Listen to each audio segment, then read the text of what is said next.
Welcome to yet another edition of Canes on Track. I'm your host, Tanisha Cordell. I'm sitting with two pretty cool people from the Jump Squad. She has the 4th best high jump mark in UM history and earned All-America honorable mention for the 2014 outdoor season. He was a top ACC finisher in high jump and triple jump and seems to PR every meet this season. And on top of that, he is the current school record holder in the triple jump indoor. Dakota, Dailey-Harris, and JP Friday. Hey, JP. What's happening? I like your hairdo. Thank you. Psych. Okay. So I stalked your Twitter the other day, and I seen that you tweeted about the Grammys. You're pretty hype about it, yeah? Yeah.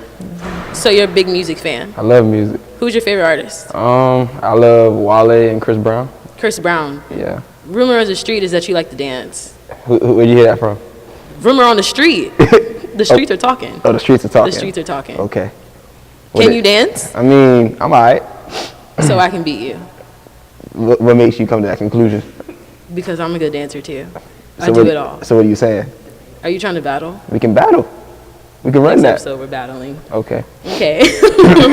So Dakota, going with you. As a child, what did you want to be growing up? As a child, probably a doctor or a lawyer. The typical, as a kid, you want to be successful, but you don't know what you want to be yet.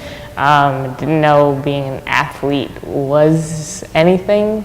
So doing this, I mean, it's a dream come true. So tell me a little about your hometown. You're from Rhode Island, right? Mm-hmm. Like Harry Potter, Hogwarts. I seen a picture you tweeted. So we're going to be disrespectful. Okay. But tell me about your hometown. What was it like growing up there? Providence, Rhode Island. Everybody knows everybody. We are the smallest state, but if you have like the right friends and everybody else, there's a lot to do. So I feel like that's my hometown.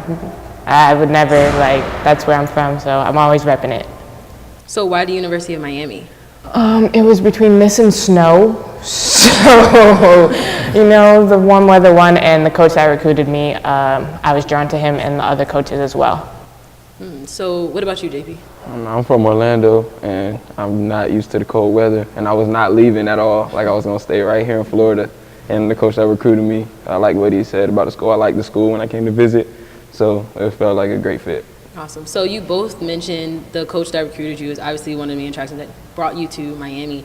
And he's no longer here, as we all know. How did you go about, we had a couple coach changes, how did you adjust to that? Coming as a freshman, the coach that you had is no longer here, then going through multiple changes, how did you guys adjust?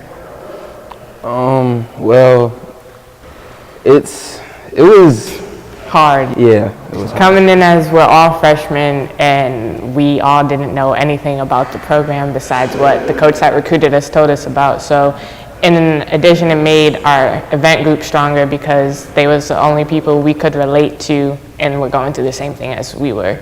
And so it was easier for us to come together as a group.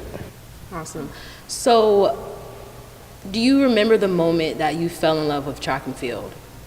Probably senior year in high school.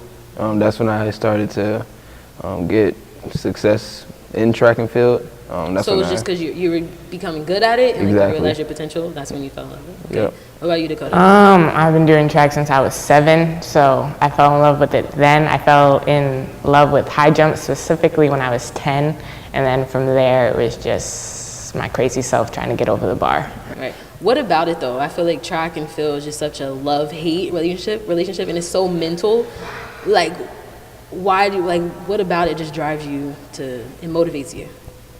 I think that's the main part, that it's individual and it's all about me getting it done, not relying on team, not saying it's not a team sport, but most of all, it is an individual sport. So all the pressure is on me and I kind of like the pressure. So I think it was just easier for me to be attracted to it. What about you, JP? Yeah, I mean, Dakota put it, well. I agree with Dakota. You agree? Okay. I agree with what Dakota says. So, big question. What do you want your legacy to be as a Hurricane? I think a legacy, I want to be a better person coming out of the University of Miami than I was coming in, and leaving a mark here on the track and also in the classroom as well. I want to be one of the people that are recognized as to starting the men's program, making it a better program. Because and you are. You're on a great start. Thank you. You're welcome. I just want to. blushing? No, I just want. I can't blush. I'm black. Nah, but I just want to be, somebody who they can look back and say started, the success of the men's program, and that's the legacy I want to leave on the program. Awesome. Well, thank you guys so much. Thank you for having us. You're welcome. Come back. All right. Or not. Okay. Make sure to follow the Hurricanes on Twitter and Instagram at Miami Track, and stay tuned for the next episode. Had to ad-lib that.